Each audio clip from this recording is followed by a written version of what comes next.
Et nous sommes avec Riyad Sidaoui, politologue et directeur du CARAPS. Bonjour. Bonjour. Merci d'être avec nous. Toujours pas de dialogue entre Téhéran et Washington. Ce sont seulement les États-Unis qui sont responsables de cette situation, de ce statu quo? Oui, apparemment oui, parce que selon le droit international, il y a eu un accord conclu entre 5+1. Ça veut dire les 5 États membres du Conseil de sécurité, plus l'Allemagne. Et c'était fini, c'était après une longue négociation pendant 10 ans presque à Genève et à Vienne pour avoir cet accord. Et cet accord est passé par le Conseil de sécurité, donc c'est légal, c'est le droit international.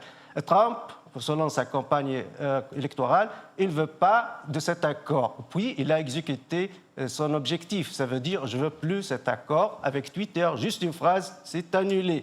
Aujourd'hui, les Iraniens, qu'est-ce qu'ils vont faire? Ils vont respecter cet accord avec l'aide des autres pays. Maintenant, on parle de 4+1, parce qu'on parle de la Grande-Bretagne, de la France, de la Russie et de la Chine. Évidemment, les Iraniens sont bien appuyés par les Chinois et les Russes, mais les Français aussi et les Allemands et les Anglais sont sous haute pression américaine de Donald Trump. Selon vous, les Iraniens sont réellement prêts à reprendre le dialogue avec les États-Unis? On a le sentiment qu'ils mènent quand même une politique de défiance. Oui, de toute façon, il y a soit le dialogue, soit la guerre, soit le statu quo qui est actuel. À mon avis, ils vont vers ce dialogue, mais pour quel objectif? Renouveler cet accord, avoir un autre accord modifié. Moi, je pense que la personnalité de Donald Trump, c'est une personnalité qui veut valoriser la force des États-Unis d'Amérique. L'Amérique, c'est une grande puissance mondiale et elle a beaucoup critiqué la Corée du Nord. Puis il a menacé la Corée du Nord et soudainement, il a rencontré le président coréen et puis il y a eu un autre niveau de dialogue. La même chose avec les Iraniens. Je pense que si le président iranien accepte aussi de dialoguer et accepte cette réunion avec Trump, peut-être Trump il va dire oui, ils sont modérés, on peut trouver quelque chose, même un autre accord qui n'est pas loin de l'accord original. Mais il faut donner cette chance à Trump de montrer au monde que les États-Unis d'Amérique sont les maîtres du monde. Et en plus, n'oublions pas les élections américaines prochainement. Vous l'évoquiez, le rôle joué par la France. Quel rôle veut jouer justement Emmanuel Macron dans le règlement de la crise iranienne?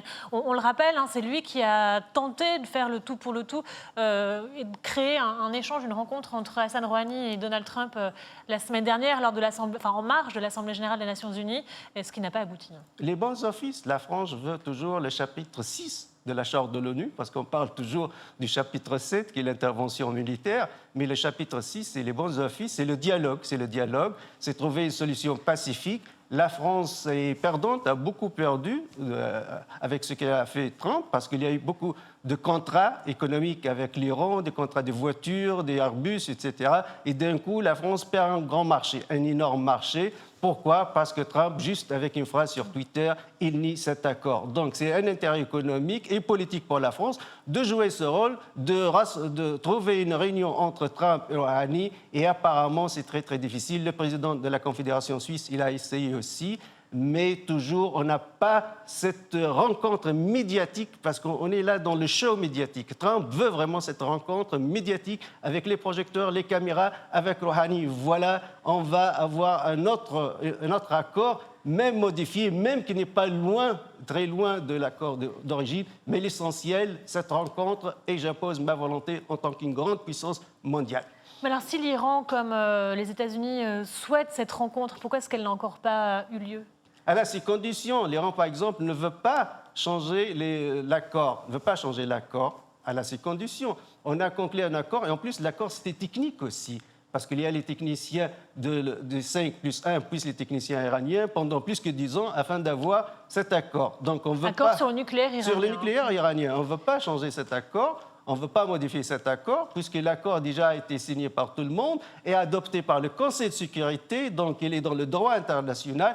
Pourquoi on le change aujourd'hui? Mais comme j'ai dit, là, il y a un rapport de force. Trump cherche ce show médiatique, cherche la puissance américaine mondiale. Et il veut répéter le scénario de la Corée du Nord. Voilà, j'ai assisté, j'ai convaincu le président coréen. Donc, je veux faire la même chose avec les Iraniens. Mais les Iraniens sont connus, ils ont la patience, ils travaillent à long terme. Ils sont des négociateurs très, très, très forts. On les a vus à Genève pendant plus que 10 ans.